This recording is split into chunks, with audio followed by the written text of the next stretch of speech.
Rodrigo Alvarez and Isaac Tapia make up the talented duo ITRAicons.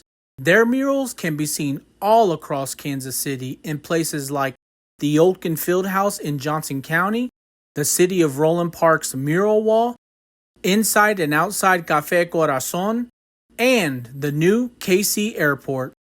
As individuals who migrated to the United States, their journey is one of many. Imagine KC without ITRAicons contributions. Never mind. Uruguay and Mexico, stand up. This is Enterrupt KC.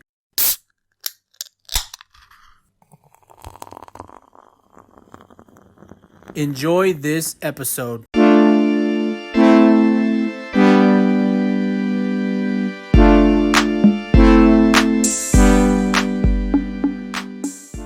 Welcome to Enterrupt KC. This is the podcast dedicated to people, places, and things right here in Kansas City. I'm your man, D-Rod. This is my boy, JL. Thank you, D-Rod. Thank you, man. How's things going? Man, things are going real good, man. It's a beautiful day outside. Man, I was just getting ready to say that it is a beautiful day here in Kansas City. Man. It's incredible. And we got, speaking of beauty, we got two people with us that have beautified the city. Creations, man. Crazy. And we're going to go ahead and interrupt them today. How about that? Let's get it on there, man. And by interrupt our guests, we mean introduce our guests. And we are with none other than ITRAicons' own Isaac Tapia and Rodrigo Alvarez. Yes. I thought they were going to call us beautiful, but they didn't go that route. Let me start over. The beautiful. Yeah, man. How's things going, fellas? How's things going? What's going on with you guys, man? Nothing much. We're just here. We're excited. Yeah. Hanging out. Man, you know, this is one of those days where you probably wish you were doing a mural, right? Or is it too cold or what? No. This is mural time. This is mural time? This is perfect mural time. So we need some way to get a hold of y'all. We need a mural. It's cold for me a little bit. That's what's up, man. Well, those that don't know, you two are muralists that have contributed here to this city that we love so much, man. Yes, sir. And ITRA, right? I'm assuming that came by way of initials, ITRA, but maybe not. I shouldn't assume too hard, okay? But for Kansas City, man, for our audience, tell us, who is ITRAicons? So we asked you guys, you guys had this interrupt situation. Yeah. It was definitely more creative than us. We didn't know. More creative. We were like, hey, what's your name? What's my name? That's it. ITRA, that's it. Well, I like it, man. It's good, man. I like it too. I mean, hey, we're proud people, man. Yeah. We're proud people. Like, hey, I want my initials on that thing. Yeah, that says even for ourselves, right? I'm D-Rod, this is JL. You know, it's initials, man. It's initials, man. It's initials. Brother. So your group, is it just you two, or are there other people associated with ITRAicons? Like, tell us a little bit about that. Normally it's just us two, but gradually we started kind of growing where we actually needed help. Right. We had Tapia, which is Isaac's sister, that had tremendously helped us, especially the very first 4 years. Oh, wow. Yeah. And she did a lot of the work that we couldn't do because we were out there painting murals. And then we get huge murals. And then, during the really big murals, we actually had a couple of people that had been wanting to work with us, and they reached out to us. Yeah.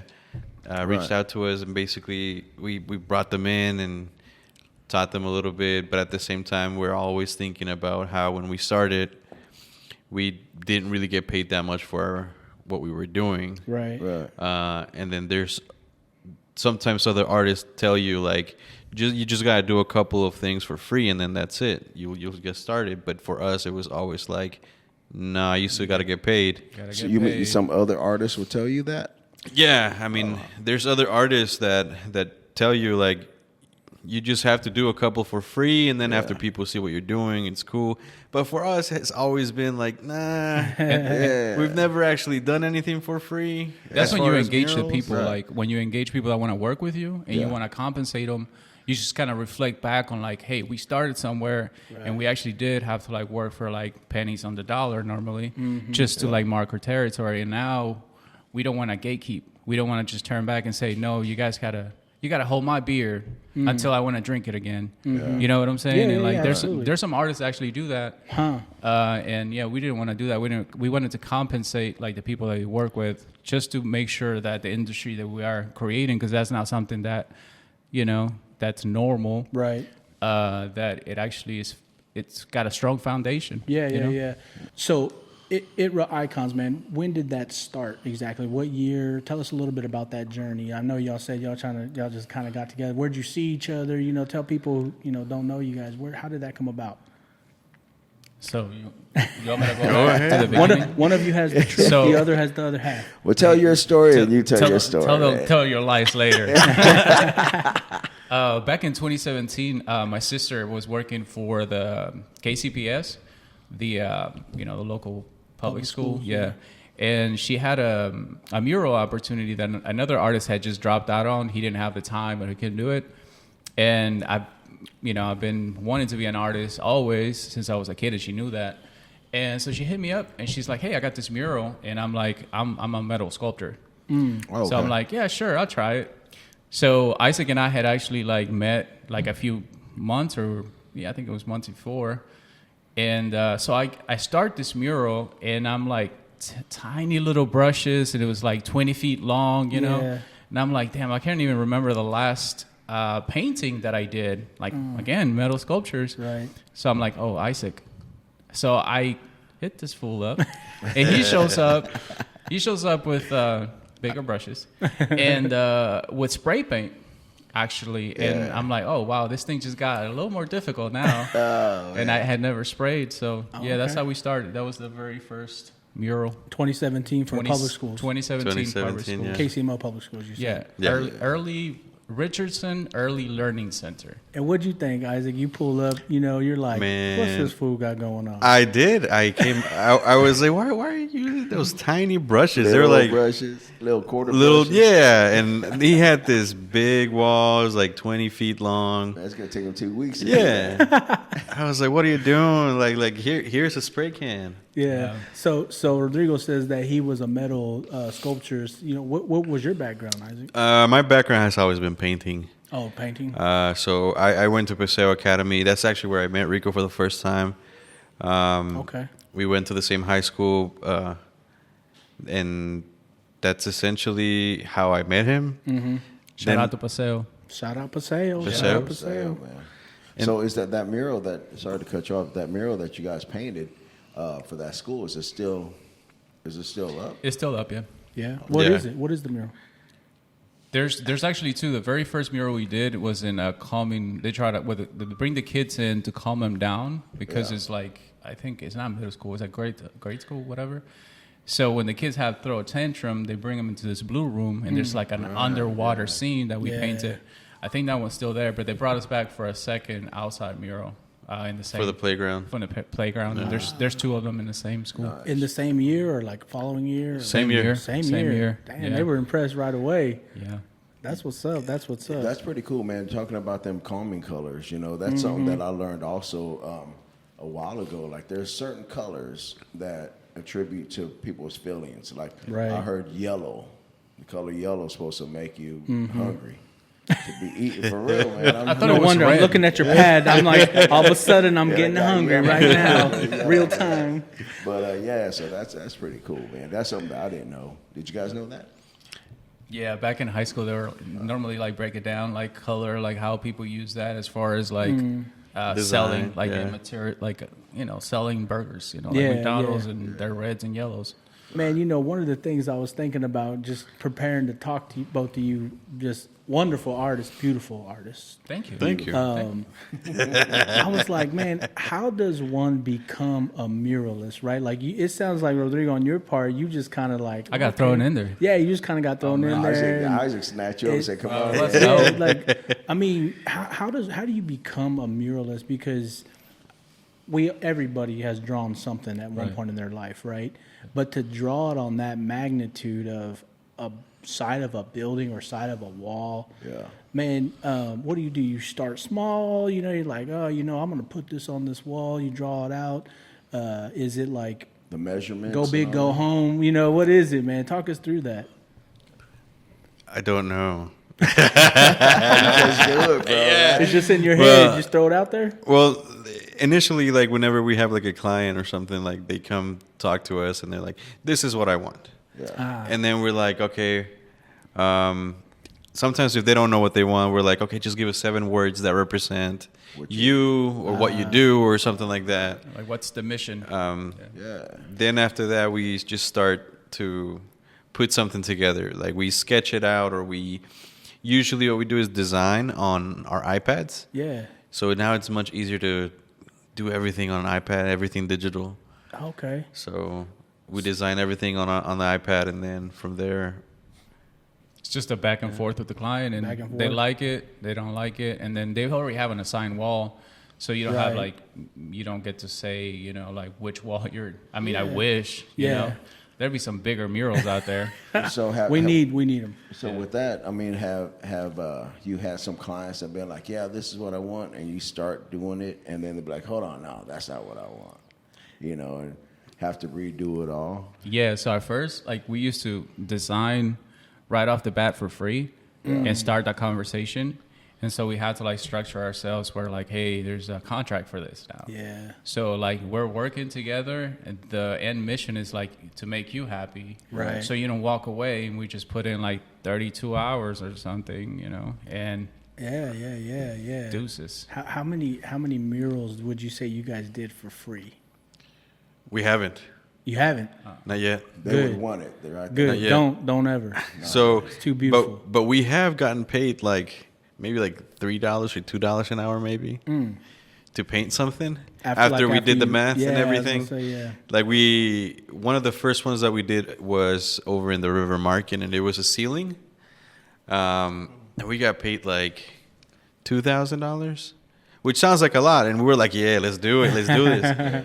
But after being there for a month and a half, just looking up, and after going through all the materials, working like from like, it was almost like every night until like 2 in the morning.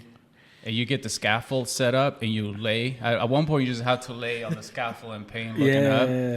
It was $2,500. Not that it makes it better at all, but has anybody ever asked you like to paint inside their house? Yes. Yeah. Really? And you've done it? Yeah. That's dope. Yeah, we have. I would like to meet you, whoever you are. I'd like to see that piece. I would love to see that. You guys got pictures of that? Yeah, we do. We also have one in Vegas that someone actually hired us to go all the way out to Vegas. They flew you to Vegas? Yeah, they flew us to Vegas. Nice. Man. Was it a celebrity? Yeah.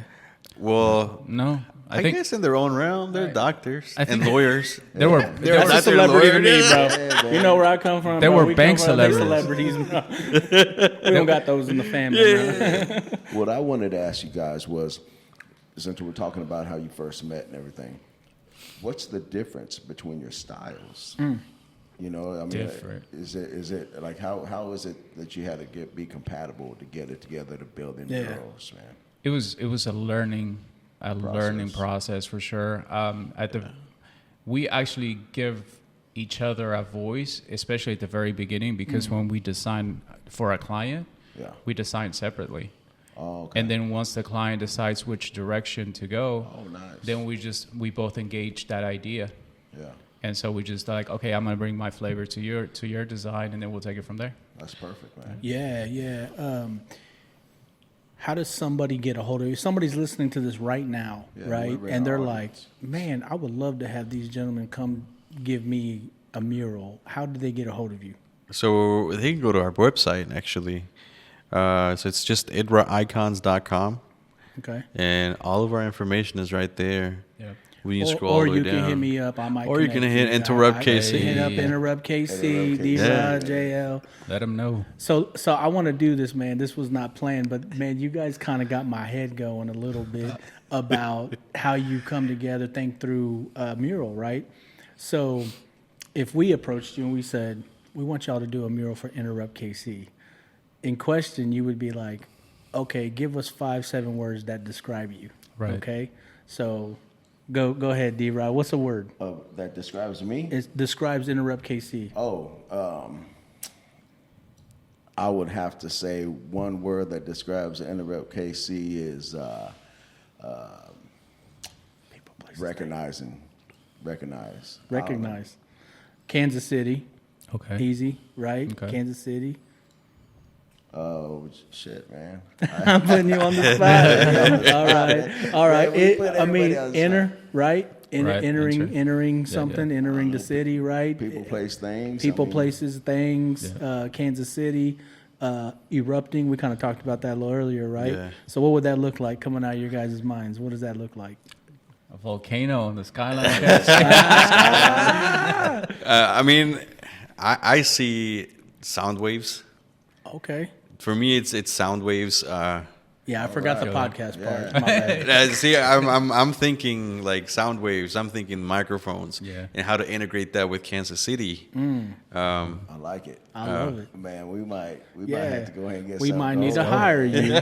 We just need a wall. If anyone likes listening right now, just Enterrupt KC needs a wall. That's I what's think I up. know They a got spot, muralists. man. We might know a house. I think I know a spot. We might not own it, but we're gonna make it. Let's go. Yeah, It's on the We'll corner. go there about midnight, 1 o'clock in the morning. So back to the murals, man. I mean, I watched some of your videos, right? Talk us through the phases of a mural. Like you talked about that, kind of getting it out of your mind, right? And both of you working separately in that kind of creative space.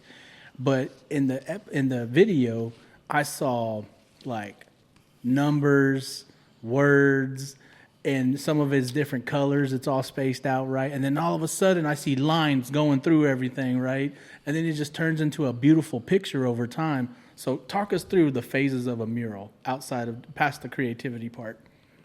So I'm going to kill the magic for you. Okay. So That's all right. yeah, so those numbers and symbols that you see, they are just simply our way to overlay our design on top of it. Again, after we doodled over, it's called doodle grid, by the way. Doodle grid. Doodle grid. It's just a process. You doodle all over the wall, and then you take a picture of it. Then you take it to your iPad, add the layer of your design on top of it, then lower the transparency all the way down. And once you do, certain elements in that design start coinciding with those symbols that you already had on the wall. So it's just kind of like a map. And then you start making the sketch and the lines and everything else. The grid part. There goes the got it. magic. Yep. There goes the Damn magic. it, man! I thought it was just like this amazing, mathematical Yeah, equation that See, y'all were doing. Conjuring Sometimes something. sometimes they call it the lazy grid just because of that, because you get to put up whatever you want. Yeah. Mm-hmm. There's been times that I've listened to a song and I just write the lyrics that I'm listening to. It's part of the relaxing part of painting murals, at least for me it is. Yeah. Because you don't get to think about I gotta make this perfect, I gotta make that perfect. It's just just do whatever you want at that moment. Is one of those phase what's the hardest phase of it? Probably the beginning, would it be? Painting faces And details. Details. And details. Yeah. Details. I saw the painting faces frustration, Isaac, man. KCCCC. I saw this video. Well, actually, we didn't have any faces on that mural, so it was because there were no faces that he was mad. I think that's what it was. there was a face. Oh no, wait, I'm thinking. Yeah. KCCC. Sorry, I was thinking Olkun. This guy's looking away. My bad. But Kansas City, Kansas Community College, for those that don't know, you guys did that mural, right? And you guys made this great video, by the way, but hilarious because I don't know which one of y'all. Maybe you could share. Somebody was like KC see. You know, it was pretty funny. You talked about playlists, about whatever you're listening to. You got certain playlists depending on what the project is? I mean, I wish. I honestly, all songs me like. personally, I just listen to the same songs over and over. Just getting in the zone. What's one of those songs? Man, Come on, man. Put out. Taylor Swift. Which one? I got it. Justin Timberlake, Mirrors. I've heard that song 1,001 Justin times. Timberlake, what song Justin is it? Timberlake. Mirrors. Or is it Mirrors or Mirror? it's Mirrors. Yeah. Mirrors. See, ain't nothing wrong with JT, man. JT's all right. But we did learn on the last episode, or at least the one with Manny Abarca. He's trying to get our Royal Stadium down in Nashville. Anyway, sidebar. The paint y'all use. Okay, so does it depend on the texture or the facade you're putting it on? I mean, you talked about spray paint, but I saw a paint machine. You talked about using brushes. How does all that work? So the very first layer of paint is the primer, and that really takes care of it all. Mm-hmm. We just use the same paint as far as colors all throughout, which is like Montana Gold, Montana Black, and 94. Montana 94, yeah. So that's our spray paint, and then we use just exterior house paint or just regular Sherwin-Williams paint, really. And we just get those spray guns and spray huge areas of color. But it does depend. Like for the priming part, at least, it really depends on what the wall is like. If it's like brick, if it's sheetrock, if it's wood. Changes the type of paint or something. Yeah, it does change the primer. I mean, after we put the primer on there, anything can go on top of it, basically. One thing too that I know also is the tip. Right, yeah. The tips, man, because you got them fine line tips, you got some wide tips. I mean, with that too? You guys use them big hand sprayers, kind of like right? Yeah. So Rico actually has more control with the sprayer. I love that thing. I could tell, bro. I'm not. I don't know. I can't. I don't have really good control with it. Yeah, well, I mean, does one of y'all have more of a strength than the other? Like what's your strength, Rodrigo? My strength, faces, eating. I love eating. No, I actually the frustrating part for me of mural work is actually faces. Everything else is like natural. I love landscapes. I love everything else that comes with it. I feel like if I don't find if I don't connect with the subject. It doesn't speak to me or whatever. I can't dissect it just like I would, like a surgeon comes in, it's like, oh, it's just another client. Like I have to have some type of, connection with it. But I'm getting better at it for sure. Yeah. I was wondering that. Well, Isaac, go ahead, man. What's your strength, you think? I love painting faces. Yes. Oh, you're the face guy. Okay. Nice. Yeah. No, yeah, it's hard, but I love painting faces. I love portraiture. That's also what I regularly do. I paint with oils as well. So okay. So that's my thing. You got some prints and all that for sale. You guys sell some of your like smaller versions of that.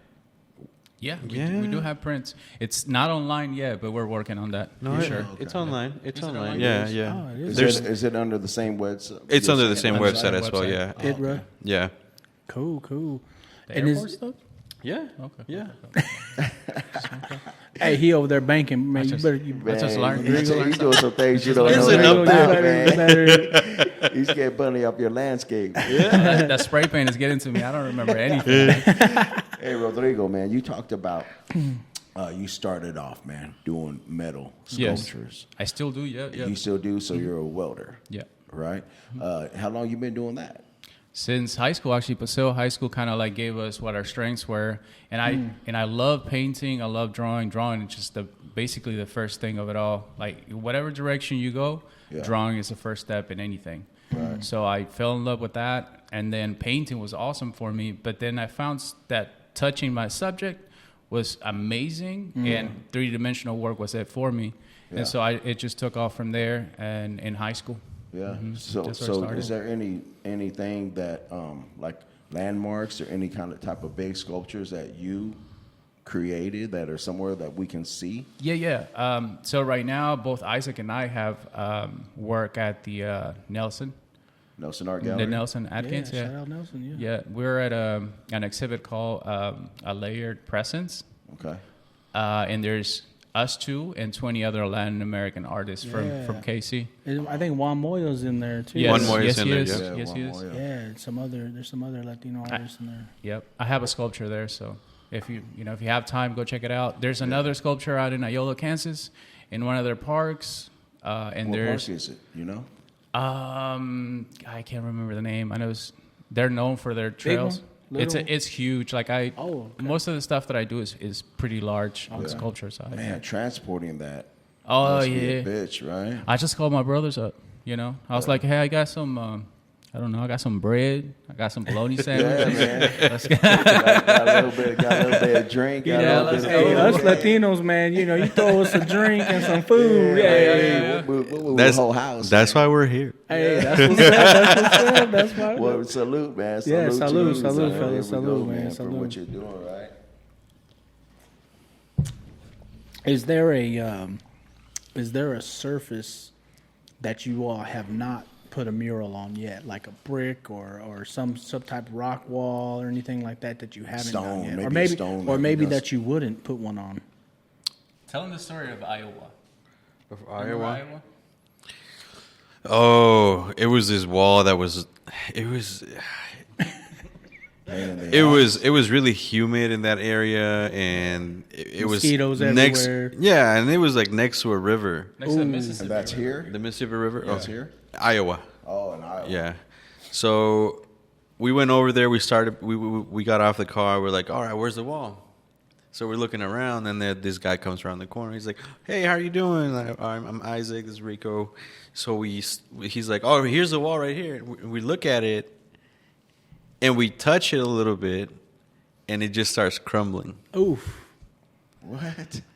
Yeah. What did he want done to that wall, what man? was it? What was the wall? What was it? It was a recreation of a painter that was actually originally from there, but his name escapes my mind. But I just remember that we were painting as fast as we could because as you were laying the paint down, it was kind of crumbling with the wall. It was crumbling? Yeah. It was crumbling down, bro? Yeah. And so we called our client up and we told him, like, hey, this is what's going on. And he said, just finish it. Keep on doing it. He just keep on doing it until you're done. I wonder if it's still up there. If that Probably damn not. thing fell down. Hey, they drove off. It was falling down. It's on the sidewalk now. Like you can. Hey, brother, as long as you got paid. Man, Yeah. I mean, that's probably like the worst wall we've ever painted on. Yeah. And we probably would never paint on a wall like that again. Yeah. I wonder what type of what that was. I don't know. It was just some corroded. It was from like the 1800s. It was on the outside? It was you can outside. clearly Was tell. it plaster maybe? I don't know, man. Probably by the river too. I mean, you got to Yeah. figure all that moisture and shit just got into it and just jacked it all up. Yeah. Is so getting back to your guys' creativity, right? Your creative mind. Looking at your murals. I mean, I'm seeing, first of all, diversity. Shout out for that. Animals, insects, the environment, it's almost in every single mural you all do. Is that on purpose? Is that you all? Or is that, the owners like, hey, we want something that looks like that one over there? Or how does that work? I think it's both. I mean, at some point a lot of our friends who were joking around, they were calling us the flower boys. Actually, for my wedding, he was a flower boy. I was a flower boy. He was a flower boy. He seriously was. The literal, oh, He man. wasn't the ring bearer. He was I was a flower boy. For real. Yeah, that's awesome. But like, We got to see that video. Yeah, we did. He's like twirling around like flowers in his hair. Was he dancing down the aisle? Or was it Hair down. Was it like coming to America? Hey, bro, when I walk up, you gonna put roses in front of me, Kind of like that, yeah. no, but like it's Pretty cool. we painted a mural. What was like Sidelines KC or something like that, and Yeah, it was just flowers, and then from there on, like for some reason everybody wanted flowers. Yeah. And then we just started putting flowers on everything, and then we started adding butterflies on everything. So And then every year is like a different thing. Like, Yeah. Oh, really? like So you had 1 year of the butterfly, 1 year of the flower. Yeah. Have you had a 1 year of the dragon? Like what? Not yet. I was born the year of the dragon. Shout out to all dragons. Hey. There you go. That's the next one, bro. With that, okay, so then that leads me to my next question, right? Is there any one particular piece that has a special meaning for you? Either one of you. Cared more maybe than the other? For me, it probably has been the one at Matty Roads on the west side. Okay. Can you describe it for us? Describe it for the people that don't know. What does it look like? So it starts with like a kid with glasses, then two kids, a kid in the middle, another kid, and then a kid on the other side. All right. And from those kids, I know two of them. And I used to work for Matty Roads. I used to do after-school activities with Matty Roads over in the Northeast area. Yeah. And so I got to paint some of the kids that I taught. And so I was able to integrate some of the finger weaving that I used to teach them. I was able to integrate like some of the other things that they just that I did with them. Right.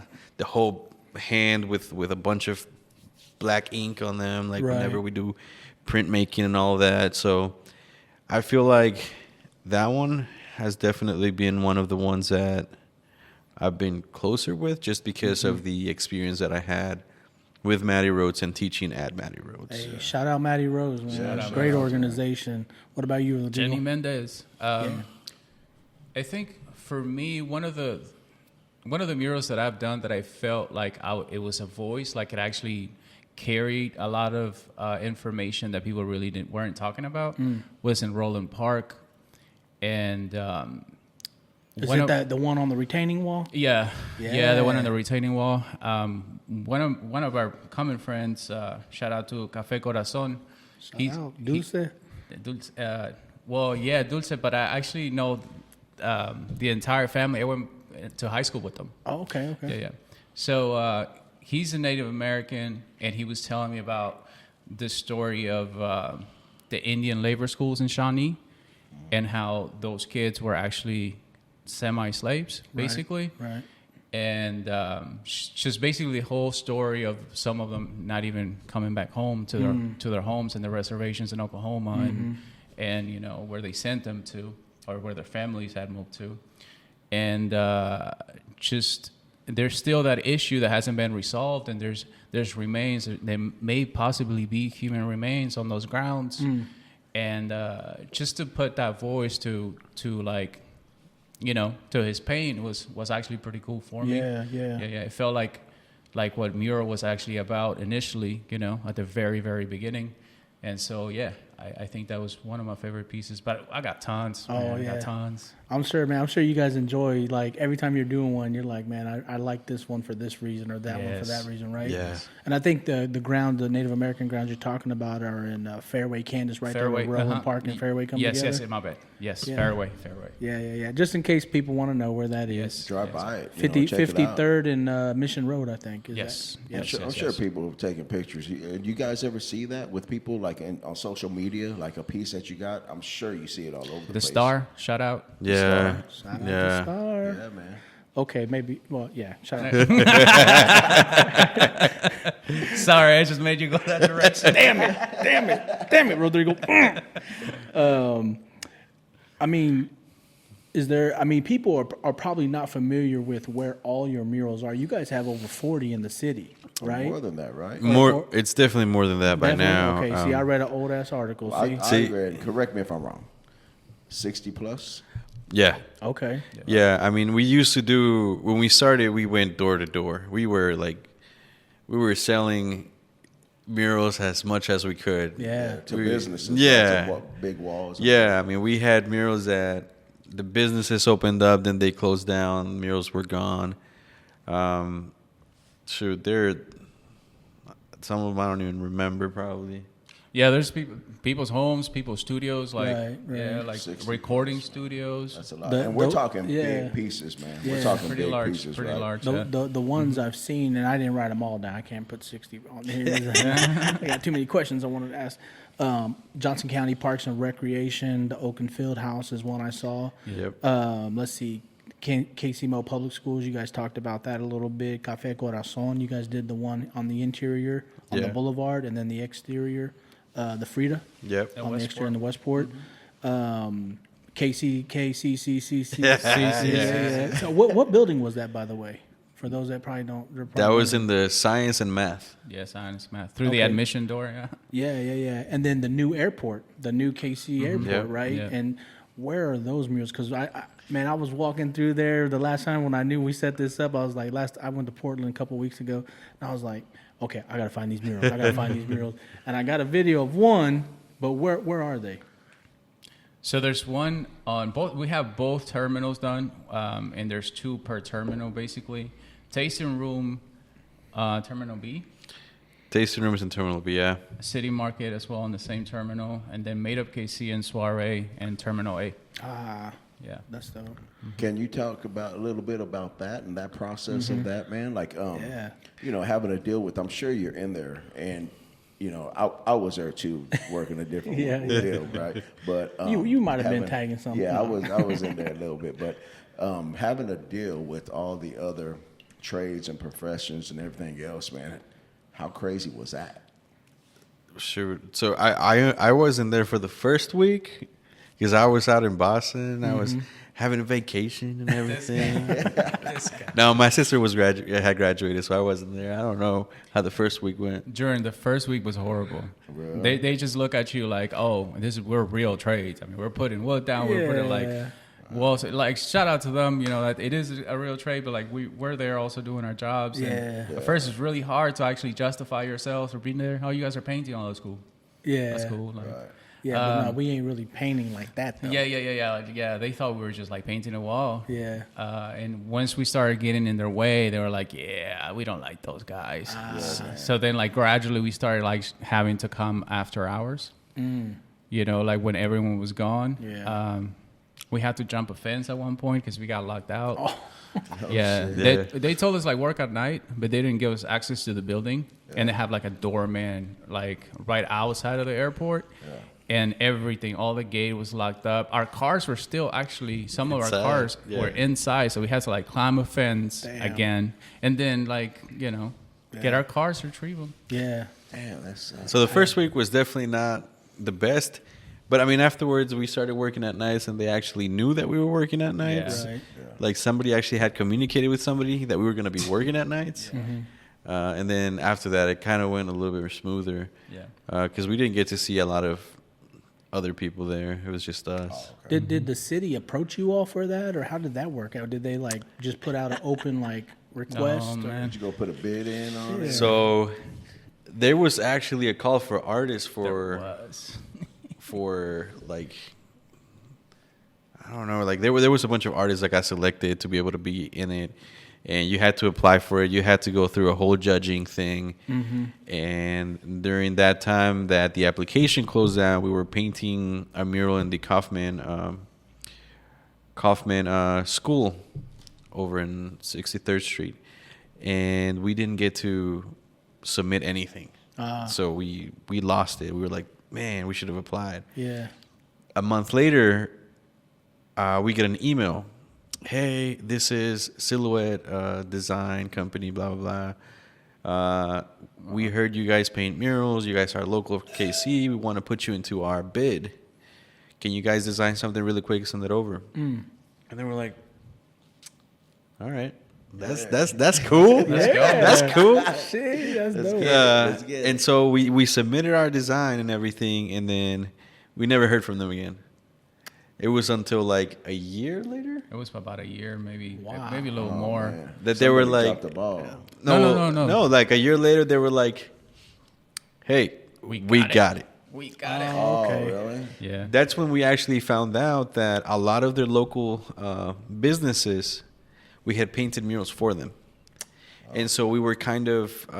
They knew you already. They knew us already. They were aware of the work. Correct. Wow. And so that's how we were able to get into the airport with the small businesses that they had picked up and taken them to the airport. So some people vouch for you. So yeah, absolutely, yeah. Yeah, man.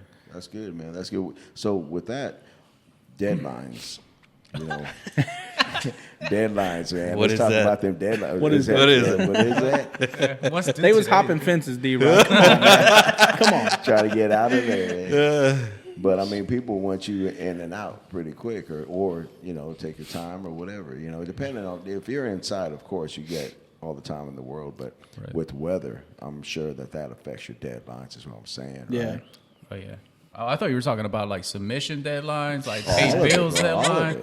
Like, oh right? yeah, we dropped the ball there all the time. Yeah, like just like us not submitting to the airport was something that, you know, like once you have to execute like murals and you're out there painting, it's so hard to actually keep up with the rest of it all. Yeah. And if you don't, but we're slowly getting better at that.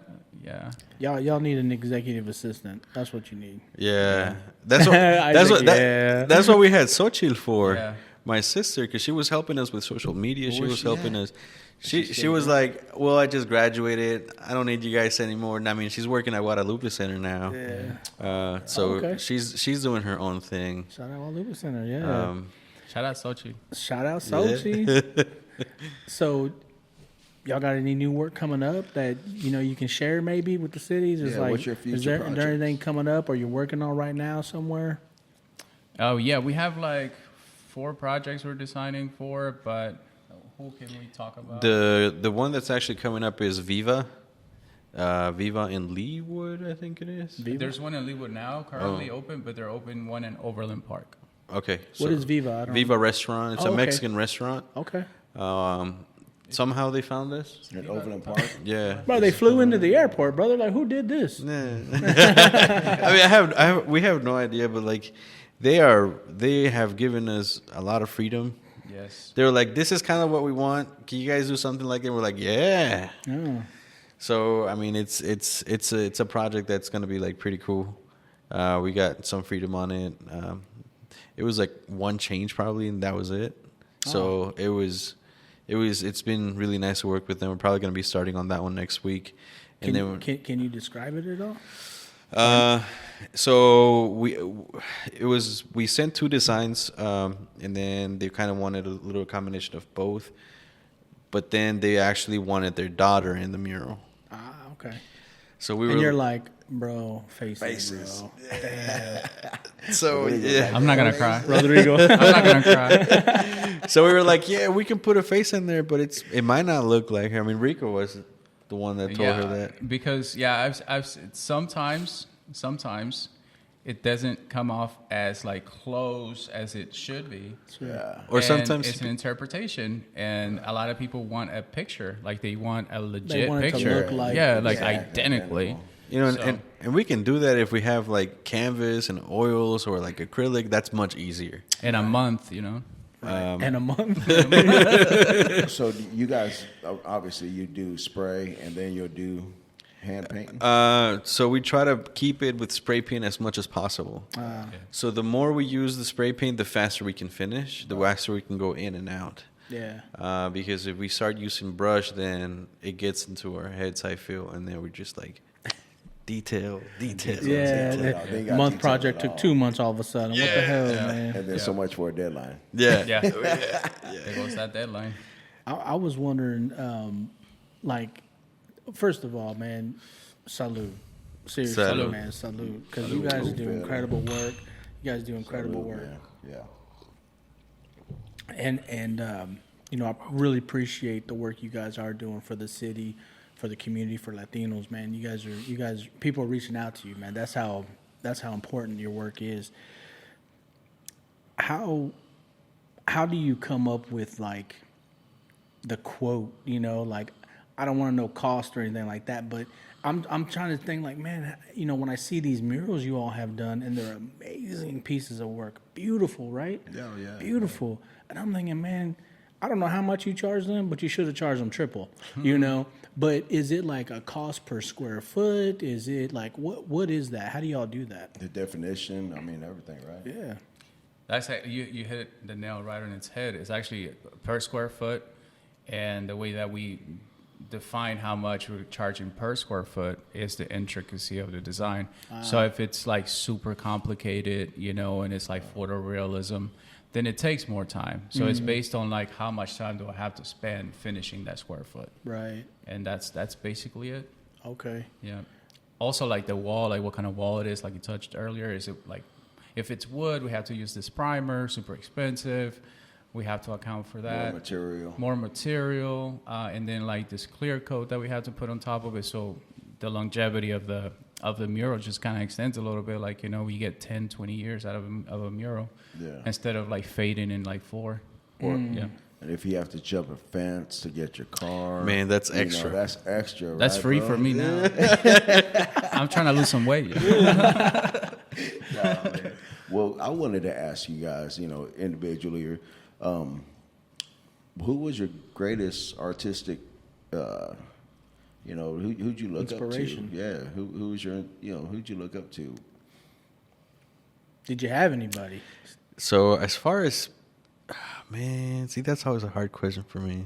Is it? Because there's so many. Is there somebody who influenced you a lot? I mean, when I was in high school, it was always my high school teacher. Like, she would always tell me, like, keep going. Or, like, she was a great teacher, Jessica Manco. Yeah. She teaches over at Van Horn now. I mean, Shout out Jessica. Shout out to Miss Jessica. Now it's, like, looking up to artists, like, that are internationally known, especially for murals. I got to meet one of my most favorite artists in the world last year, and I was geeking out. Who is it, man? It's El Mac. El Mac? El Mac, yeah. So he's like top notch.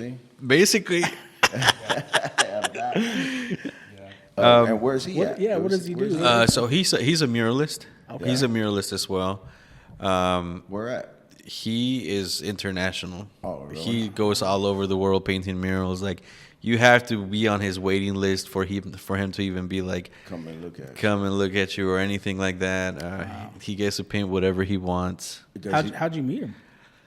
So he was painting over in, where was it? Somewhere in Kansas. I forgot exactly where in Kansas. I mean, he goes worldwide and he's in Kansas? He's somehow in Kansas. Like, they brought him to Kansas. I don't know how they afforded him or anything, but he went to Kansas. Do you know which one he did? Which mural? Yeah. Yeah, I mean, his style is, you'll see it right away. I mean, if I was to show you, like, you'll be like, okay, if I go over there. El Mac, M-A-C? M-A-C, yep. El Mac. He took my name, man. Man, I was able to get like his signature in one of my mural books. Man, that's awesome. It was just an experience that I was like a little shaky. You know how you meet artists and like this, for me at least, that was like top part of like, that was it, wow. Huh? Yeah. Rodrigo, what about you, man? Man, so just because I work on 3D and then I started working on 2D, like I just realized that like inspiration comes from a lot. Like I love music. Like I met Aventura. Oh, Aventura. Yeah, I got on stage and everything, and I forgot the words. So I was like, hey, it's painful to meet like people you look up to. Back in high school, there was a metal sculptor, a locally well-known like national level sculptor, and I remember like hearing things about him as a person. And it's hard to kind of detach yourself from what they've created, right, and who they are as people. And so like a lot of people say like it's great to have like Van Gogh in your room, like a Van Gogh, but you wouldn't want to have dinner with Van Gogh. You see what I'm saying? Yeah, He'd probably cut his ear off and give it to you, But like, I don't know. I met Detour. Detour is a muralist from Colorado. Yeah. Super nice, down to earth. I got some merch. You broke yours. I broke my merch. Yeah. Wow. That's dope, man. But inspiration's everywhere, man. Yeah. I mean, I could tell from your murals. You guys get inspiration from everything and everywhere. So that's what's up, man. I was gonna say that my son, he met what's the actor's name? John Berthel. He's the Punisher. Oh, he was at Comic-Con. Walking Walking Dead. Dead. He was at Comic-Con right here in Kansas City, and my son's telling me like, I was so nervous. I put stuff. I was like throwing stuff down there for him to sign, and I didn't know what to say. You know, like to your point, right? Like you meet somebody who you just look up to and kind of idolize, right? Yeah. And it's like you said, it's hard to separate them from their work and just them as a person, right? Yeah. And I think that's the beauty of being with you all here today, man, because we're trying to humanize people, right? People see your work and they're probably like, man, who did this? This is amazing, right? And it's like, man, this is Isaac Tapia and Rodrigo Alvarez, man. They regular ass dudes drinking beer with us. Yeah. That's what's up, man. That's what's up. Well, listen. We're talking about murals and all that and going around the world and all that. Have you guys ever been to Chicano Park? You know how they got those under the bridge? Have you guys traveled to go to other places that have them? Not yet. No, not yet. If you know anybody, let us know. ITRAicons.com. Let us know. That's true. Yeah. That's what I was gonna ask though. Like, is there a place y'all want to do one at? Like y'all both drove by, like, hey, man, look at that wall right there. Look at that wall. We want to get that wall. I mean, there's so many beautiful walls out there. There's so many. Hey. I mean, I don't know. I'm looking at this space we're in, bro, and I'm like, there's a lot of white walls in here. Empty. We need to throw some beautiful mural up on this spot, right? So yeah. I know you guys are creative and you do all your own work and whatever the clients ask of you. Have you guys ever did like a portrait of a previous artist, like somebody, like I'm a big fan of Jesus Hagara, right? I love all his work, right? He's from the early 1900s guy. He does a lot of Mexican artwork, real colorful stuff, man. Have you guys ever done any type of pieces that like a replicate of somebody else's work? We've done some replicative kind of work, but not people that we kind of like looked up to. Yeah. It was mostly like, hey, we're artists. We're trying to get this art piece on the wall, and we've never done murals before. We've done that. Yeah. Well, I'm gonna correct Rico. Because I mean we go to museums a lot, and then we just sketch in there. Yeah. We try to sketch like the paintings or the sculptures. Yeah. But never in a mural form. I mean, never in a mural form. I agree. Okay, I agree on that. I correct Isaac again. Correct reverse. But like, I mean, we've always like done sketches of other work, for sure, and stuff like that. So that's that's good, man. And so have you ever been like to the Chicago? I know there's a museum. Yeah, in Chicago. I have been. You have been? I have been. I have not. But I've seen it, and I like to go check it out, man. Was at the National Museum of Mexican Art in Chicago. Right? So it's pretty dope, man. I like to see it. I pulled up some pictures on there. Shout out to them. I like art as well, man. I'm a huge art fan. I love all that shit. I got one of my room in my houses, man. I got stuff on in there. Probably nothing like your guys's, but I like art, man. That's awesome. Thing is, man, I'm too much of a critic. Like, I see people, they're like, man, this is art. I'm like, no, that's not. I'm sorry, that's not art. And I don't know, like, to me, let me tell you this real quick story. I know a guy. He's like, yeah, man, I got an art major at UMKC. And I'm like, oh, yeah, for real? That's dope. You an artist? Nah. I just, parents wanted me to get a college degree. He's like, man, but let me tell you, I used to be there. And the art teacher would be like, all right, we need you guys to be creative. Think of something unique, this and that. He's like, man, I saw this box sitting outside on the grass, and I flipped it a certain way in an angle, and I told my art teacher, man, that's my art. And the teacher was like, oh, that's beautiful. Like, describe it, talk about it, type of thing. And he was able to bullshit his way through getting a passing grade because of that. And I was like, see, bro, you doing disservice to artists, man, real artists out here. You know what I mean? So... Side tangent. I mean, there's always been like a whole debate situation with that, whether it's art, whether it's not art. For me, it's always been like, is it for the people or is it not for the people? Who is it? Who is it for? Like, are you doing? Yeah. Like, are you doing art for people that are like the rich people, basically, like that they only have the information and only they can understand it, because usually that's why the artwork. or are you doing artwork for the people so that people can see it, they can relate to it, they can feel with it, they can be inspired by it. Yeah. That to me has always been, at least for me, the whole thing. I had a kind of negative perception of like abstract work at first, and I met a whole bunch of like abstract artists, and like their process and how they speak about their artwork, I have a different like respect to it. I think it's a lot of the times it's like the artists and how they communicate their ideas visually first, which is hard because anyone can paint anything, right? But like the meaning visually, you give it as a viewer unless the artist tells you what it is. Right. You know what I mean? Because you may have a perception. And so I just at first I was not a fan of abstract work at all. I was like, I can do that. I don't know. I'm really into like the whole like who can have access to this, and how fast can they have access to it. Right. That's why, at least right now, for me, murals are great because anybody can have access to them. For sure, man. Anybody can go up to any of the murals that we painted and either be inspired, be mad, have any kind of opinion about it. Right. And I don't know. Yeah. No, because then who's gonna go to Vegas in someone's backyard and say, "Oh, I mean, nice," but you know what I'm saying? So I don't. It just depends on which. On the project, yeah. On the project, but that's the only one that's inside, basically, like that. Besides the ones that we used to do when we started, like that's like that's true. Painting a T-Rex for a kid, like that's different than the stuff we're putting up now. Like it's like it speaks more to the community. It speaks more to the people that live there. Oh yeah, for sure. That's what's up, man. And it's transformative too. We if people are wondering like why are they playing with pins in their hand all of a sudden, it's because I gave them pins. I was wondering. And it reminded me, man, there's something I want to do. We've never done this with anybody, but we're with two beautiful artists, literally and figuratively.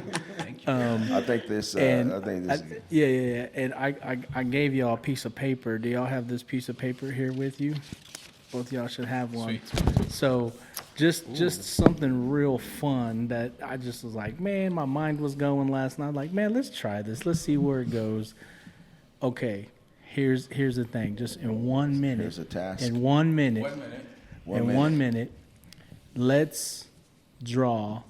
Let's pick something. You need something hard underneath that paper? No, that's good. We can make it work. Okay. What should we draw? D-Roy? You pick the item. Well, let's do a spray can. You guys. Spray can. Can y'all draw a spray can? Come on. Yeah. 1 minute. 1 minute. Draw your best. Something that goes with it. Yes, spray can, whatever. Draw your best spray can with something with it. Ready? All right. Go. All right.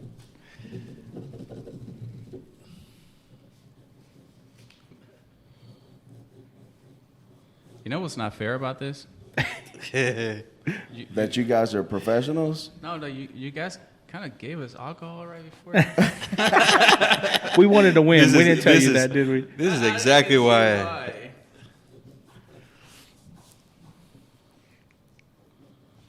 I forgot perspective already. I'm drawn from this angle. Because I'm kind of leaning back a little bit. Yeesh. 10 seconds. Oh, no. 10 seconds? Oh, 10 seconds.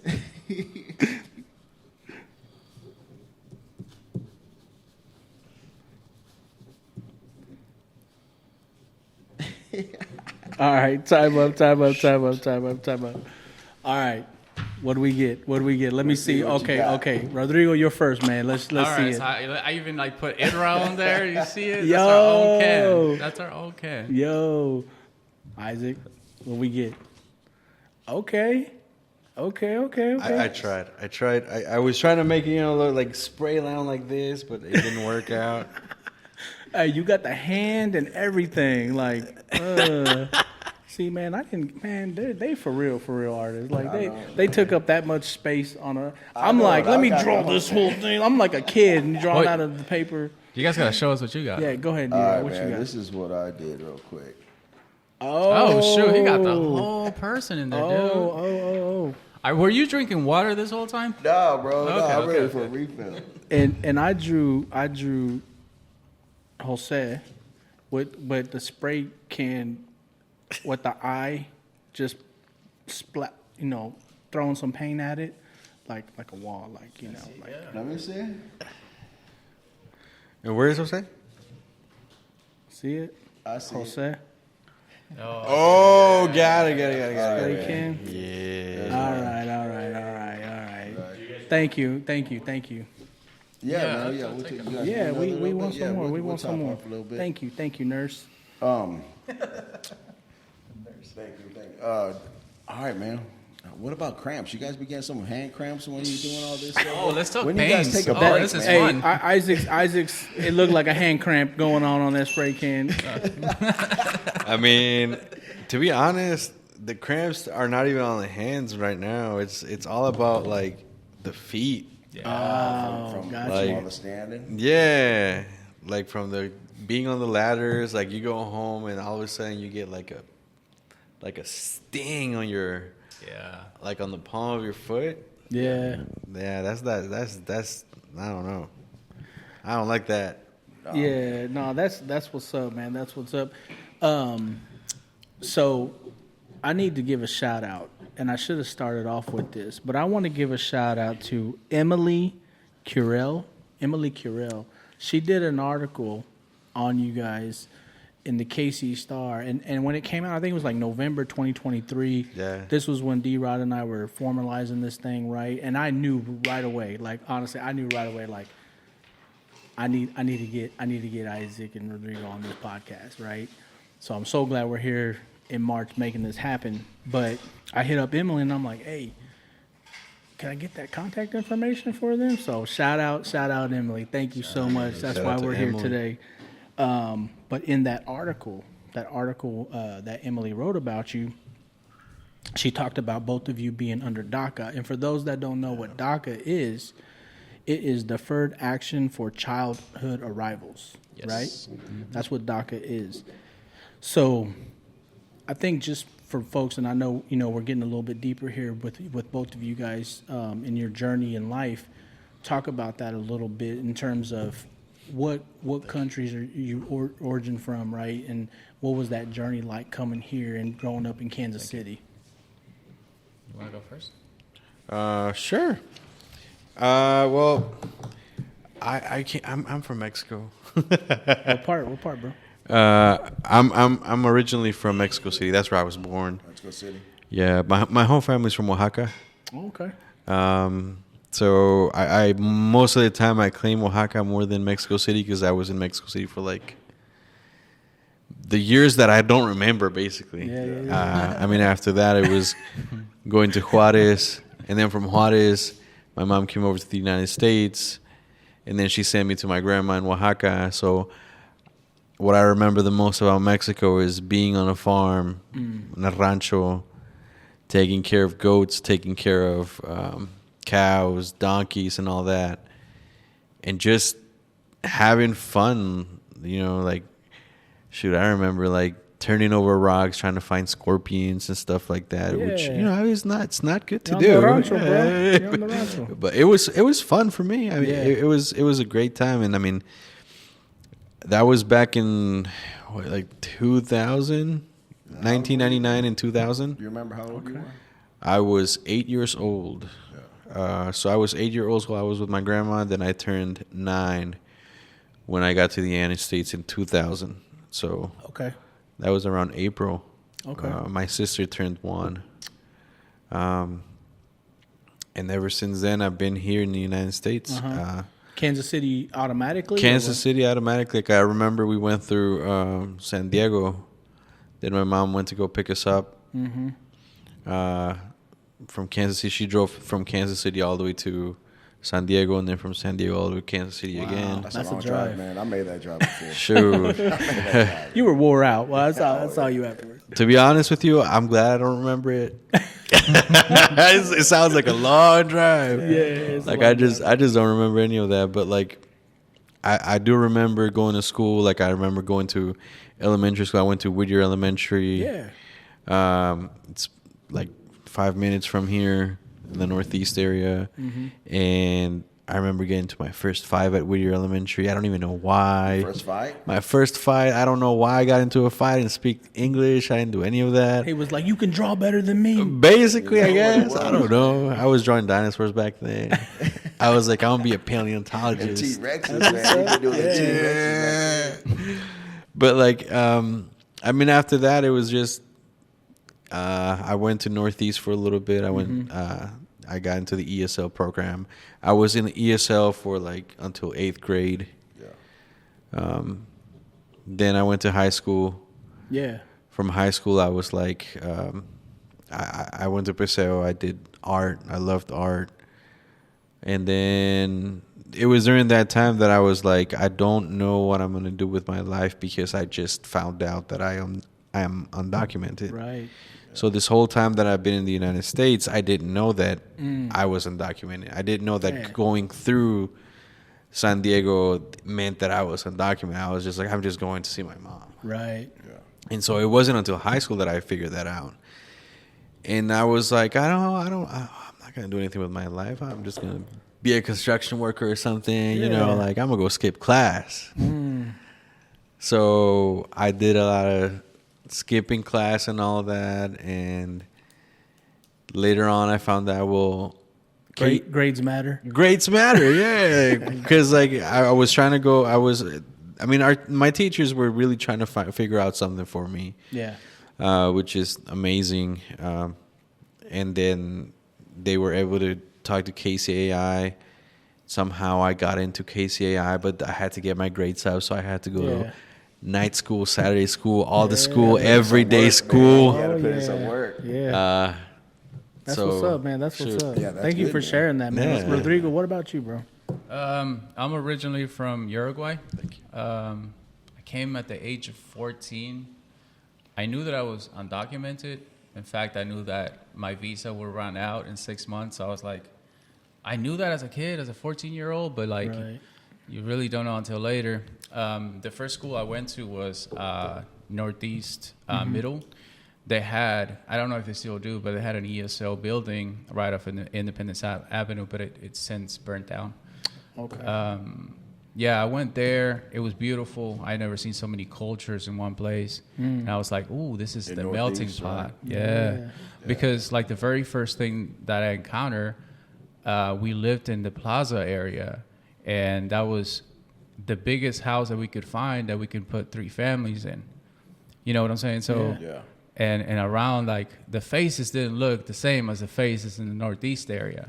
So like I was there for like, 6 months to a year in the plaza area. Then we moved to the Northeast, and it was an abrupt change, but it was awesome because you have so much richness here that you didn't have anywhere else in the city. Right. So like I said, I was in Northeast, and somebody saw me drawing, and they were like, "Hey, you have to try to go to Paseo." I've always loved art, so I got home and I told my parents about it, and they were like, "All right."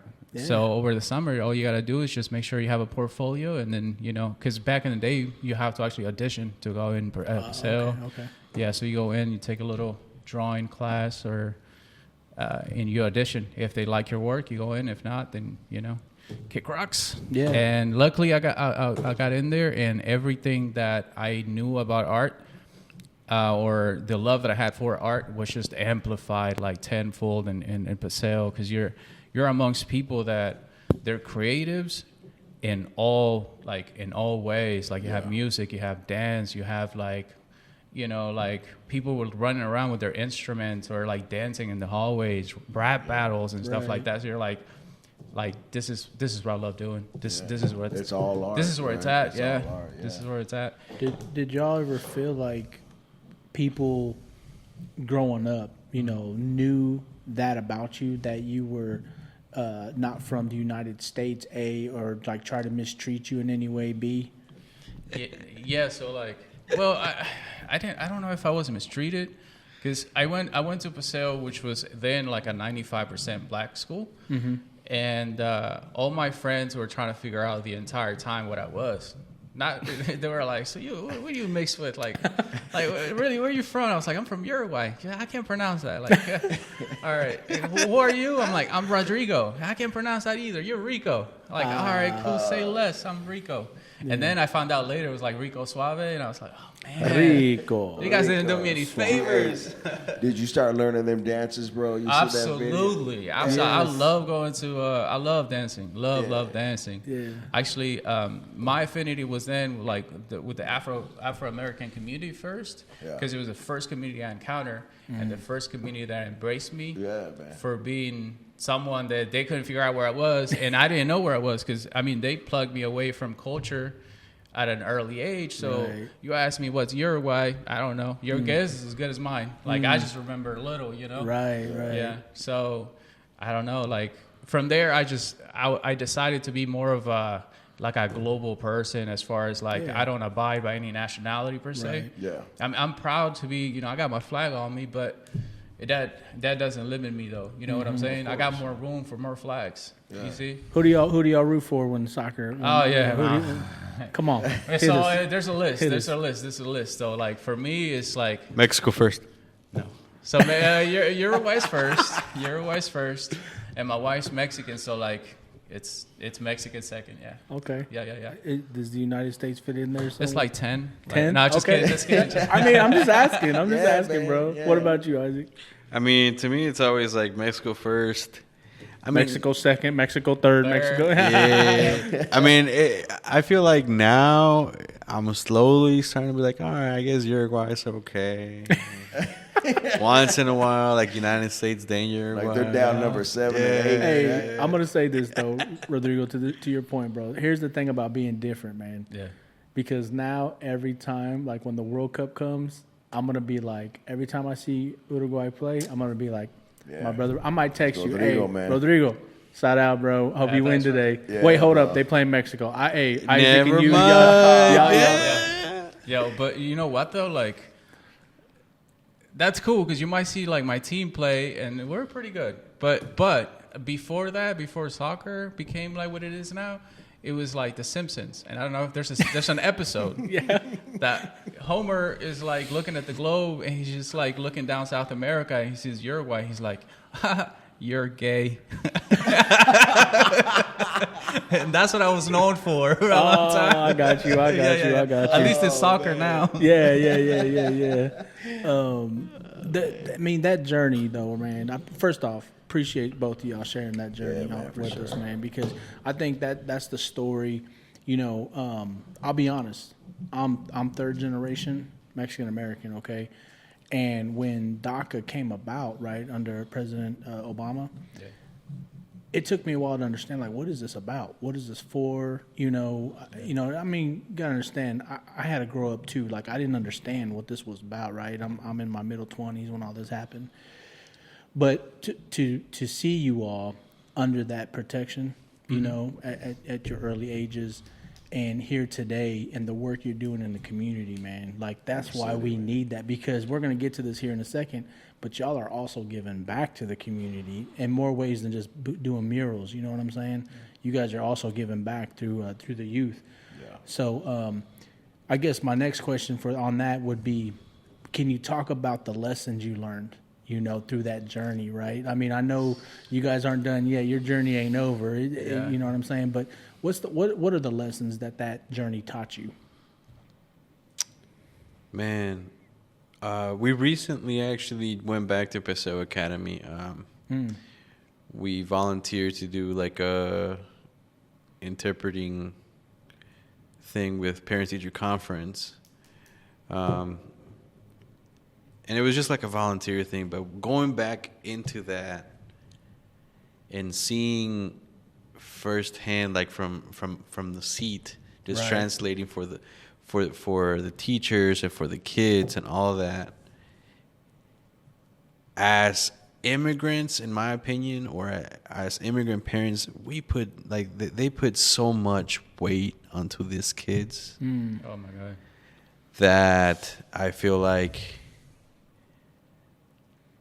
sometimes I feel like I was there and I want to tell them let them be kids. Yeah. Let them be teenagers. Let 'em be because kids, it just reminded me of like, I have all this weight that I have to take care of my family.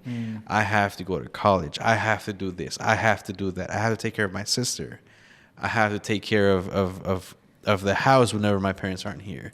Right. What if something happens to my parents? What am I gonna do? Like, and the whole time I was there, like I would hear parents be like, the pressure that just like the pressure is it's just so much. Like all you got to do is go to school and get good grades, and that's your job. And then just go back home and then just take care of your stuff at home. Be a kid, you know. Yeah. And but the reminder of like, we came here to give you a better life. That reminder, like, it just resonated with me the entire time I was there, because Right. I heard it every single time I had to interpret for a family there. Yeah. And it just reminded me of my family, and I love them, and I love my mom, and I love my stepdad. What's your mom's name? Rosa. Rosa. Rosa. Maybe she'll watch this, right? Yeah, maybe she will, but like, She's not making chiles rellenos for you no more. Hey, bro. Rosa, Chile I'm still relleno, here though. bro. I still Hey. eat them, Rosa. I've eaten a few in my life. Hey, We'll go Rosa. right now. she's a good cook, you know. She is. Some people would say they're. Nah, hey. Oh, all right. But like, yeah, I mean, it's. I would just say like, if I don't know how I would be able to tell parents just to let kids, be teenagers, Yeah. so that they can express themselves, they can do whatever it is that they're trying to do. If they're inspired by doing art, if they're inspired by doing whatever it is that they're inspired by, Right. Yeah. just to let them do that. Yeah, That's for that's sure. my number one thing.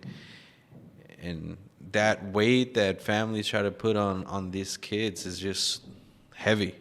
To be honest, it's heavy. Rodrigo, what about you, bro? What lessons did you learn through your journey? Oh man. So right after high school, like my teachers were egging me on, like, hey, you should go to the Art Institute. Like you can get scholarships, you can get this, you can get that. Yeah. And like, you know how you just kind of expect things to be perfect, and then if those things, it doesn't come out like the way you wanted it, like it ruins your entire, existence in a way. So like for me, it was like knowing that, or realizing what it is to be an undocumented, and how limited it is to be an undocumented immigrant. Once I encountered that, I felt like all my doors closed, but I didn't knock again. So at one point, I went to MCC for a year or two, and right shy of getting my associates, they were like, "Hey, do you have papers?" And so I had to like even quit that, And so I just felt like every door was closing on me as a undocumented immigrant. But honestly, if I can just talk to someone that's going through the same issue with that age and like the fortune of having so much time ahead of themselves, Right. Yeah. as I did then, that I would love that. Like that's what I took away from. Like, don't take no for an answer. Like one door will close, but Right. there's so many that will open. I didn't have that then. I just felt like it had to be perfect. My grades, look, this is how bad it was. I graduated with Paseo with I don't know how many AP classes, so you didn't have to pay in college. Right. Yeah. KC lost its accreditation. So I realized that all my AP classes didn't mean nothing. I had to pay for them in college again. Damn. And then they took me out of that college because I didn't have paper. So it was just like, golly. But just having a community to talk to, then figuring out that, hey, I'm not the only one that's dealing with this, Right. because you alienate yourself, Right. and you just like, hey, I'm just hands up, I give up, Yeah. whatever. And I became a mechanic, because then I was like, this is the only job I have. I don't have papers, and they're paying me. So Yeah. like, hey, I just lost 10 years of my life, doing that. But I didn't, because I was still making, like, I still sculpted. One of my Right. first spiders was there, and I made 3 cents. So, but if anything, if I can talk to a kid that was in the same shoes and the same situation, and let them know, like, hey, this is not the end of it. like there's many things that you can do, and they're much better in the long run. Right. I love that. I love that. Yeah, you know, we all know that the trials and tribulations, man, to be a teenager. You know, we at some time or another, we all been through them somewhere or another. But it seems like now, like this generation, this younger generation, man, they, you know, I think when we're young, we didn't know that it was any type of bad or whatever. We just learned and adapt and grew with it. Right. But excuse me.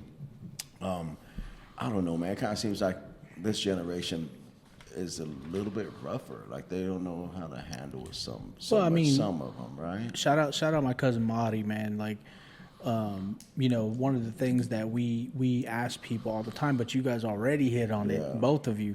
Yeah. We ask people this question, like, what advice would you give somebody high school age? You know, because we asked young people, Marty, my little cousin, my son, you know, they're in high school still, and you know, hey, what is it you want to hear people talk about and you know, listen to? And the exactly words, the pressure. The pressure to know exactly what I want to do right after high school, and the pressure to go to college, and all, you know, to the point, right? We put these pressures on these young people, and they're just like, man, they're getting squeezed so much that if they make a C, let alone a D, we're like, you know, they're wigging out already, right? Yeah. So, thank you, man. Thank you both for sharing that journey, man. It's important for people to hear. Talking about the youth, I saw a video of you guys both kind of giving back to the community, right? That community engagement. Talk about the programs you guys are involved in, or what is that? What are you all doing with the youth?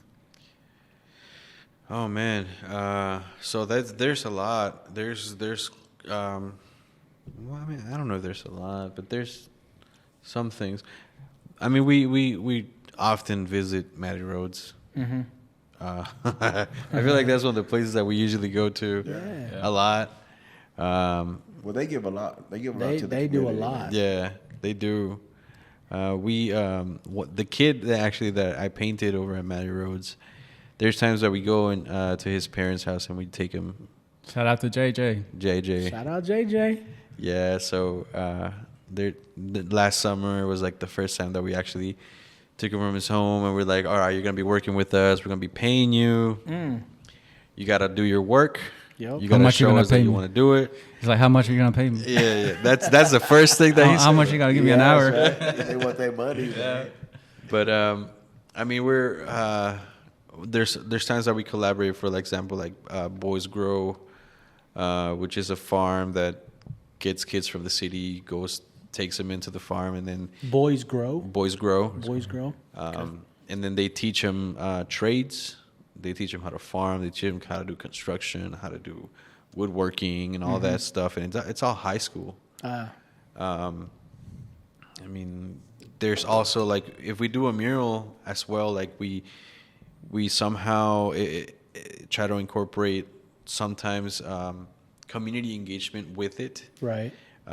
Whether it's just like something with the kids or getting a community to come in and paint something together. Right. Yeah. No, that's good, man. That's good. And you guys do this together, I'm assuming, or yeah, we do that. We do that together. We also like we've been going to the museum a lot and just bringing kids or high school kids come out in like several occasions, and then we just tell them the same story that we've told you. Mm-hmm. Like to kids that look like us, right? That may be going through the same thing silently. So that's also like how we give back. Right now, we're currently working with Ivanhoe Neighborhood Council. We're trying to formulate a mural for their space with kids. Mm-hmm. So we're teaching kids like how to transfer their sketches to like canvas and how to paint them and stuff like that.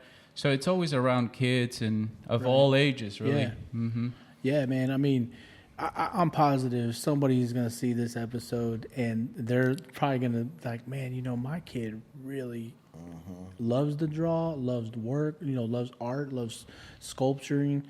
And they're probably like, man, this is great stuff because you guys are talking about, hey, let your kids be kids, you know, let them find their creativity, let them find their space, you know. I'll tell you, And you, Isaac, I know you shared you got a little baby, right? Yeah. Rodrigo, you have kids? No kids. No kids? No kids. It's tough, man. This world is a tough place for kids, man. And outside of just, demanding parents, right? Yeah. It's a tough place, man, because the world puts a lot of pressure on kids, man. So thank you both for the work you guys are doing, giving back to the community on that. Back to family. How big is your families? Go ahead. You been going first? You can go first. So the reason that I don't have kids is because I come from a big family. 6 kids. I'm the eldest. And so I've had to change diapers and babysit and You're all like, that I'm done. stuff. I'm done. I was a babysitter for most of my that's life. it. So you did all the cooking and All you the did all the cooking. yelling. Oh, bro. you know what? Let them tell the story. I am a horrible cook. That's some BS. Hey, but I'm they amazing. all ate, right? But they all They'll- ate. yeah, but they keep on hating though. They just keep on hating. So you said you have 6 siblings? 6 siblings, yeah. So there's me, then there's Santiago, Camila, Nicolás, Carly, Facundo. And Facundo, the last one, I'm not cursing in this mic, that's actually his name. Yeah. He came in at the age of 1, and it was a funny story. Because Uruguay is such a small country, we don't have a community here. And so we just kind of like Mexican community is like our thing, or like for me, like Puerto Rican community is my thing. And like he came home one time and he was like, "Hey, what part of Mexico are we from?" Like 'cause he just didn't know. He just came in at the age of 1. Yeah. And so, yeah, like You should have big said, family. let's see, Isaac's from Mexico City and Oaxaca. Nah. Well, So- Uruguay is actually down by Brazil. right? Brazil. Yeah, Yeah. bro. El país so, más for grande those that del don't know, mundo. right? I mean, for those that don't know. Yep.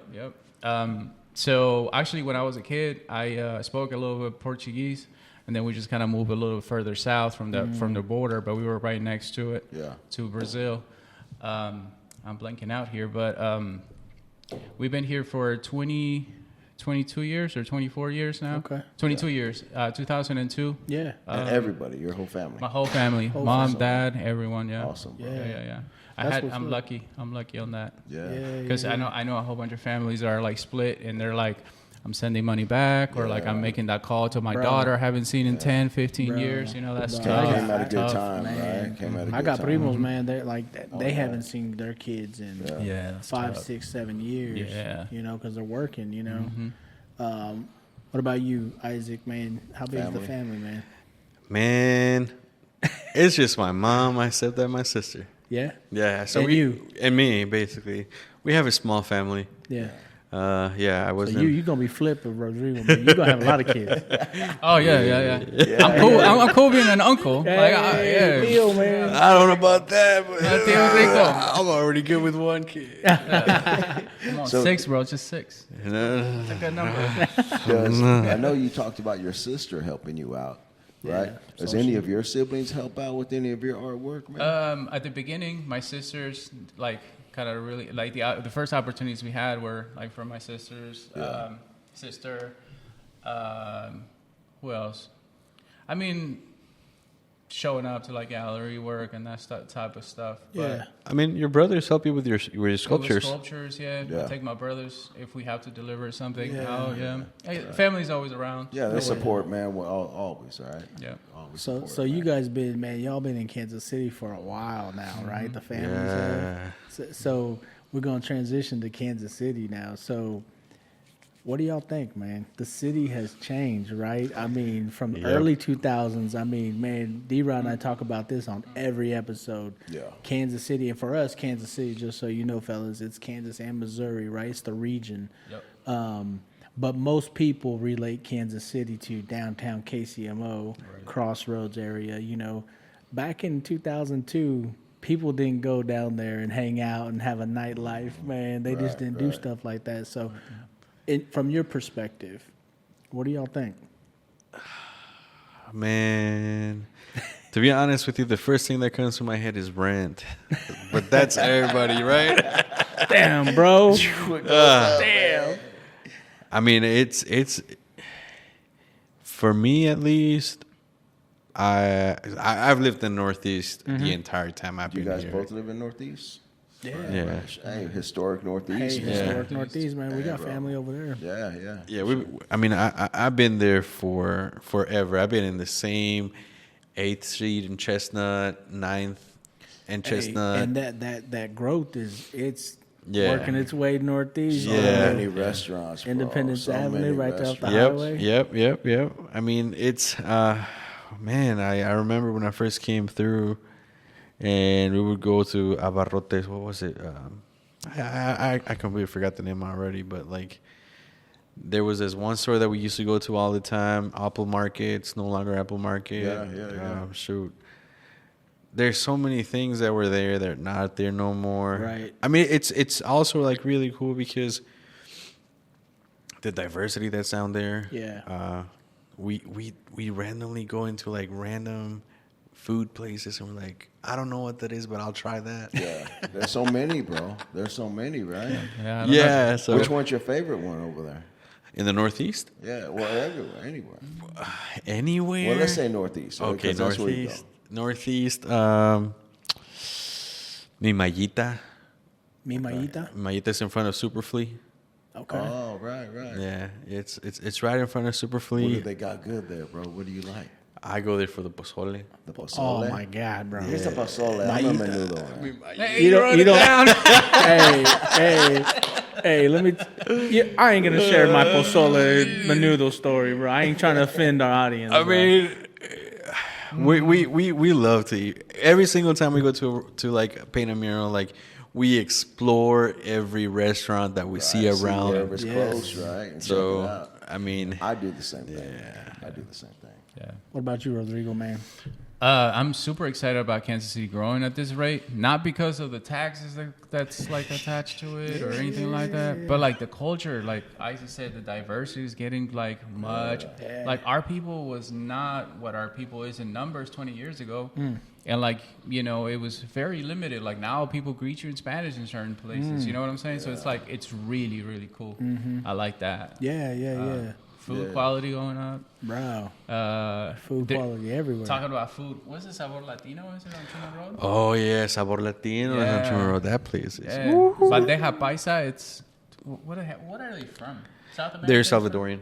Where is that? Where's that at? What is it? What's Is the that name in of it? KCK? It's Sabor Latino. Sabor Latino. On Truman Road and Okay. a little bit past Hardesty. Yeah, Okay. Like if you're heading east.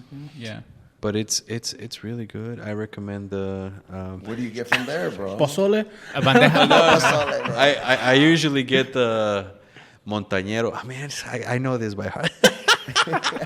This fat ass. No, but like, yeah, I get the Montañero. I recommend that to anybody. Like, Yeah. That's what's What up, do man. you get from there? I think it's like Bandeja Paisa, if I'm not mistaken. Yeah. I don't know the menu like that. I'm sorry.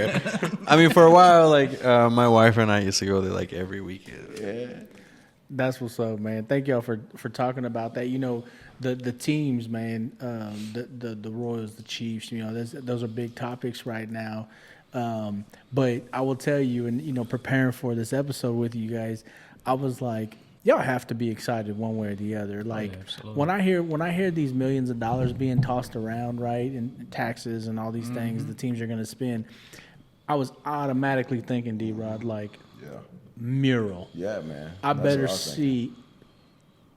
see a mural from these gentlemen somewhere Well, out you here. know, even if they get that, you know, that stadium built, which they're planning just not far from here where we're at. Yeah, not that Yeah. far. You know, just down the street actually. And Yeah. if they do that, we talked to the guys who said that they're looking to have the, you know, local people, Yeah. business owners, whatever it is, to be involved in it. And I see no exception to that rule with you guys. Let's go.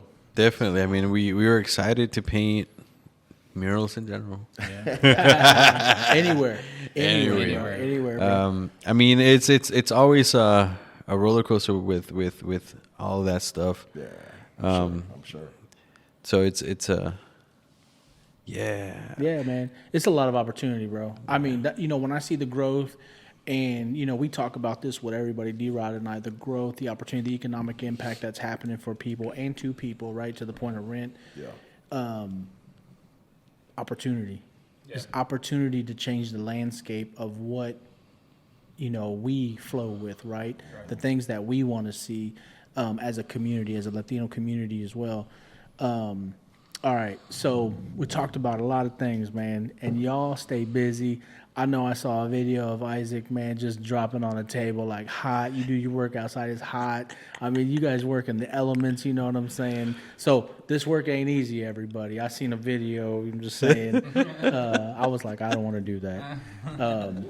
What do y'all do, man? Like, what is that escape for you guys? Your downtime, relax time, kick your feet up. What are y'all doing? So, for me, right now is nothing. I have a kid. No. Hey, bro, it's gonna be nothing for about 20 years, okay? Yeah, bro. And how old is your baby? He's a month. A month. A month now. Yeah. So, So you had a baby already for the past, 10 months. So it's been that way for the past 10 months. Yeah. I mean, but if it is an art, I don't know what else it would be. I mean, that's what it's about. That's spoken like an artist, man. Yeah. Hey, art is my escape. There's we also have our own projects that we love to do. I do a lot of oil painting. Okay. And one of my projects that I've always wanted to do was kind of like what Enterrupt KC is about, putting people in front to tell their stories or to talk about who they are. Yeah. And for me, it's always been like I want to paint people that have inspired me in some way, that I know that have done something for the community, that or they just represent like inspiration in general to me. Yeah, man. And so I started this series of paintings. It sounds like I've done like 20 of them, but I've only done like 4 or 3. But like it's gonna get to 20. It's gonna get to I'd 20. bet you those 3 or 4 are really good. But I mean, it started 2 years ago, I think, and I painted Armando from Anchor Island. He's the owner of Anchor Island Coffee Shop, and I interviewed him. And it's where's that at? Anchor Island is on 39th and 41st and Troost. 41st and Troost. Okay, shout out. Shout out to Armando and Anchor Island. And basically, he owns it. He's a Latino that owns it. He's from Guatemala. And I just wanted to start painting people like that. That's what's up. That's good. After that, I painted my parents for the first time ever, and I did a whole interview with them as well. Yeah. That one is at the Nelson. Okay. That painting is? That painting is at the Nelson right now. And then I started to think about who else I wanted to paint. I'm also painting a friend. His name is Victor Becerra. Mm-hmm. He's always, he was one of the people that was always up there, like going up against like the whole people that were against DACA rights and all of that. He was up in the front with the speaker, shut up. Yeah. So that's my, I guess where if I wasn't painting murals, I would probably be working on my project that I definitely want to do and show somewhere. To be honest with you, I would love to show it in a museum. That's my goal, but I don't know, But I'm putting it out there in the world. Yeah, museums. Rodrigo, what about you, bro? What do you do? Man, I'm ashamed to say that as an artist, I just think about art all the time. Yeah. And not ashamed, but it's just that's all it is, man. It's like, what's the next project? How are you gonna, tackle that problem? Like, how are you gonna weld that? How are you gonna suspend that from the ceiling and like all of that? Downtime is just that and just thinking about bills. That's all it is, man. Hey, they need some more work. My boy's thinking about bills. Come on. Yeah, come on. Actually, let me just say this on behalf of Kansas City. y'all just need to charge 3 times whatever y'all charge. Okay, when you put the price down, Then we would have to go to California, man. Like that's what it is. They're like, oh, you're charging like out of town prices. say, well, hey, we not really from here, so Yeah, we're technically international artists. That's right. You know what? No, you are, bro. You know, as DACA recipients, all DACA recipients know this. Like, if you go to a university, they charge you out of state or like traveling like student. So it's like 3 times what you locally would pay. So maybe we should do that. Like, we're DACA Well, I'm recipients. just saying, bro. 3 times. It's the saying, right? When you get a quote, I don't care if it's a plumber, electrician, carpenter, painter. It doesn't matter. You get what you pay for. You know what I mean? Yeah. I mean, That's true. that's how I feel about it. Okay. I got a couple questions for you, man. Also, well, we talked on that about what you do in your spare time, right? Our Enterrupt KC, right? People, places, and things, right? I'm gonna ask you both individually, man. So, Isaac, what thing here in Kansas City, since you've been here probably the longest, right? What thing do you think represents Kansas City to you, man? Man, So much I honestly have to go back to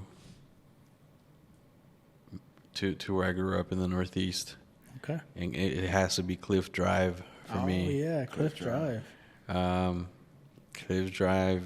I used to ride my bike all the way to Cliff Drive from my house when I was in high school, and my dog would follow me with me, and I would just go chill.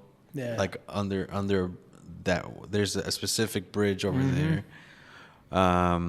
By the way, anybody who knows Northeast knows exactly what you're talking about. Yeah. So I mean, to me, that thing has to be Cliff Drive. Cliff Drive. Awesome, bro. All right, cool, man.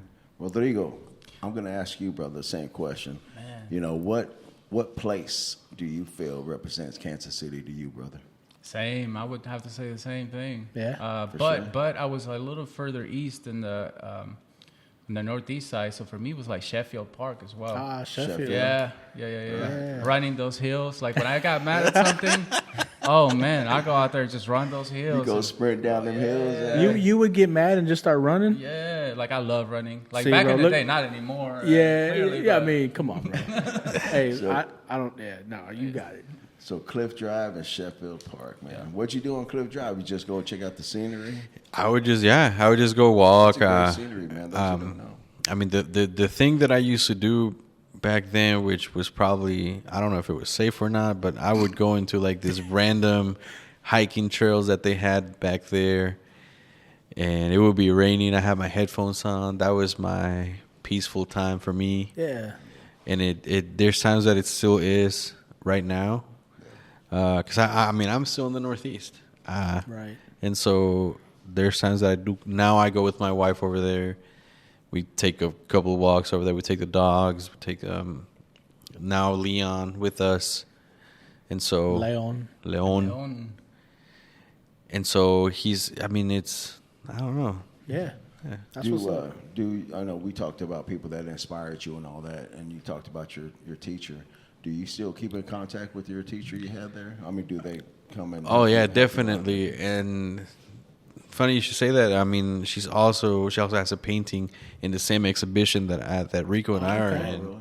And so she's still working. She's still doing her paintings. Yeah. We still keep in touch. Rico only had her for like 1 semester. I had her for a year, and then I left. Yeah, I graduated after that. And so, I mean, it was really cool to also, when we painted the whole Matty Rhodes building in the west side, she designed where the blue building is, but we painted all of that for her, and then we designed the one that's on the retaining wall. Oh, okay. So it was pretty cool to have that kind of collaboration with her. Yeah. Absolutely. So, you guys' work is at Nelson Art Gallery. Do you guys know, just for the audience and people that might not know, is there a charge or how much I do? If people want to go see your work, do you know if that's how much it is to get in there or whatever they got to do to check it out? It's free. It's free. Free. Yeah. There you go. Free. It's free. See, so. And no excuses, right? No excuses. Go check it out. There's absolutely no excuses. You got to go over there. There's 22 other artists. There's, I mean, the stories that are in every single one of those artworks is amazing. Yeah. So I'm going. I'm also going to go to man. Matty Rose and see this Mujer exhibit as well. Oh yeah. yeah. 'Cause I heard about that too. Yeah. All right, man. What's your favorite word in Spanish? Ooh. Sheesh. Rodrigo, you got to go first, bro. Yeah, Man, let me get some time on that one. Come on, bro. Is it suave? Suave. No, Rico. No. Rico. Oh crap. Okay, Isaac. What's your favorite word in Spanish, bro? I've never even thought about it. No chingón. No. What? I mean, I have no idea. I've always thought of. See, I only speak Spanish with my parents, and so I always think in English nowadays. Yeah. Shoot, I don't know. I don't know. What's that in Spanish? No sé. No sé. No sé, man. Hey, that's perfect. No sé. I think ¿Y I'll tú? do that too. No, para mí tiene que ser algo más de comida. Let's see. Yeah. Chile rellenos. I go back. I mean, That's what I want now. hey. Chile relleno sounds good. I like pozole too. Pozole. Oh my god, bro! Yeah. Don't get me started. All right, man. Pozole. I love it. I love it. Here's one we just had some fun with people. Tell us you're from KC without telling us you're from KC. Oh. Rodrigo, you got to go first, Man, bro. I don't know, man. Something nobody Tell us you're knows from nothing KC about. without telling us you're from KC. Okay. Into the mic, bro. Into the mic. Let me see.